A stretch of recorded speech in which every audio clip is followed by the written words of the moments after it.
Les deux grenouilles à grande bouche, de Pierre Dély et Cécile Udrisier. Didier Jeunesse. Vous connaissez la grenouille à grande bouche et sa terrible histoire? Mais si, voyons! La grenouille à grande bouche, un peu pénible, qui va voir tout le monde et demande tout le temps. « Hé, toi, t'es qui, toi? Qu'est-ce que tu manges, toi ?» Et quand le crocodile des grenouilles à grande bouche, elle lui répond la bouche en cul de poule. Mais y en a pas peur ici. Eh bien, voici, pour votre plus grand plaisir, l'histoire des deux grenouilles à grande bouche. Une histoire qui s'est passée il y a tellement longtemps que même les plus vieux pépés n'étaient pas encore nés. 1, 2, 3, tournez la page. Pour mon papa, à qui j'ai tellement raconté de blagues dans l'espoir et pour le plaisir de le voir et l'entendre rire. Petit Pierre. Les deux grenouilles à grande bouche. Tiens, il pleut. Une goutte, puis deux, puis trois. La pluie tombe, tombe sans arrêt. Qui a ouvert les robinets du ciel? Qui fait déborder la baignoire des nuages? Quel sale temps que ce temps-là. Il pleut, il mouille, c'est la fête à la grenouille.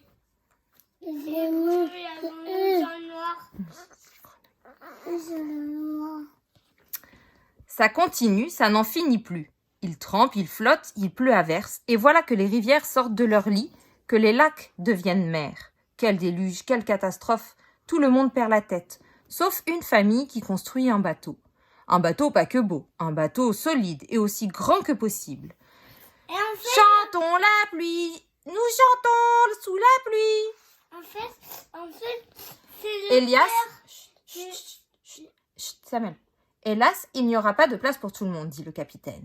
2 de ci, 2 de ça, 2 de chaque, 1 de chacun et 1 de chacune, pas moyen de faire plus, pas moyen de faire mieux. Le capitaine commande et la mer veille. On fait entrer les beaux animaux, normal. On fait entrer les terribles, pas le choix. On fait entrer les pénibles, c'est ainsi. Et on fait entrer les pires. Oh non, pas elles, pas les grenouilles à grande bouche. Et si. Les beaux, les terribles, les pénibles, les bizarres. Bateau sur l'eau, la rivière. Dès le début, sur le bateau, c'est la galère. On n'a pas le droit de parler, on a dit. Tout le monde est serré. Personne n'a le choix. Ses voisins, personne n'a le choix de ses voisins et en plus, il y en a qui chantent. Et qui chantent mal. Les grenouilles à grande bouche, qui chantent fort, les grenouilles à grande bouche, et qui chantent tout le temps, les grenouilles à grande bouche. Il était un petit navire, qui n'avait jamais navigué, ohé, ohé. Les passagers commencent à parler. Moi, je crois que la pluie, c'est de leur faute à ces vilaines grenouilles. Tu crois? Mais si c'est elle, et si elle continue comme ça, on ne sera jamais au sec, c'est sûr. Ohé, ohé, matelot, matelot navigue sur les flots. Cela fait 240 jours et 240 nuits que tout le monde est enfermé sur le bateau. T'as dit? Doucement. Qu'est-ce On a qu'il dit... Attends. Autour de l'eau, rien que de l'eau, beaucoup trop d'eau.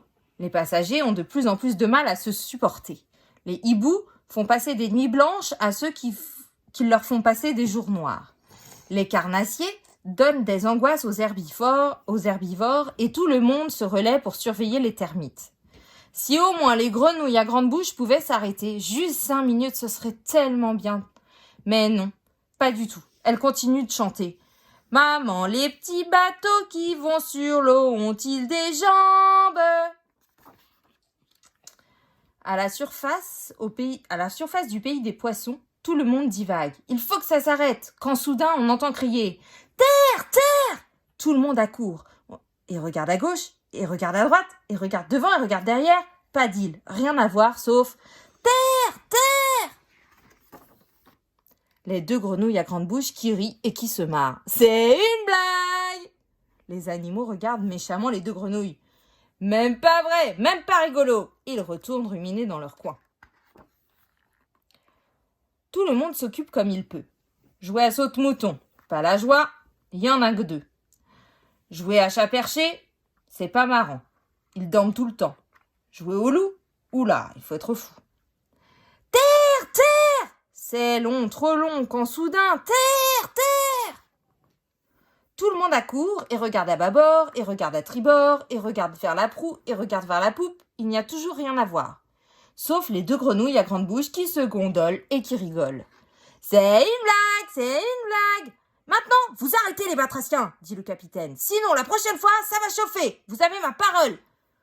D'accord, répondent les grenouilles en chœur. Les passagers ont à peine le temps de se calmer que l'on entend à nouveau « Terre, terre !» Les grenouilles ont osé recommencer. C'est une blague. Ce coup-ci, c'est la goutte d'eau qui fait déborder le vase. Et l'eau, ras-le-bol.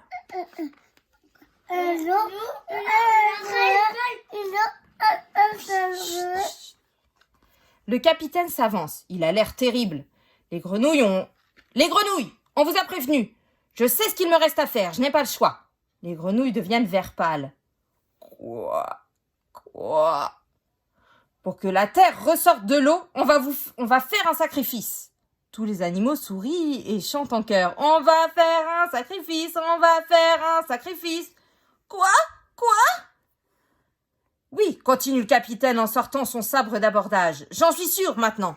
C'est ça qu'il faut faire. On va zigouiller quelqu'un. Quelqu'un de vert, quelqu'un qui a une grande bouche. Pour être sûr, on va liquider la paire. C'est moche pour les crocodiles. En entendant ça, les crocodiles sursautent et se mettent à pleurer. Heureusement, à ce moment-là, on a entendu la vigie crier « Terre! La terre a refait surface !» Et cette fois-ci, c'était vrai. Tout le monde allait enfin pouvoir descendre du bateau et retrouver sa place sur terre. Depuis, les crocodiles ont les nerfs fragiles et pleurent moins rien, c'est bien connu. Ils ont gardé une dent contre les grenouilles à grande bouche, maintenant vous savez pourquoi. Et les grenouilles à grande bouche, elles continuent de plus belle, toujours prêtes à casser les orteils et les oreilles. Elles chantent. Ah, les crocrocros, les crocrocros, les crocodiles, sur le bord du Nil, ils sont partis, n'en parlons plus.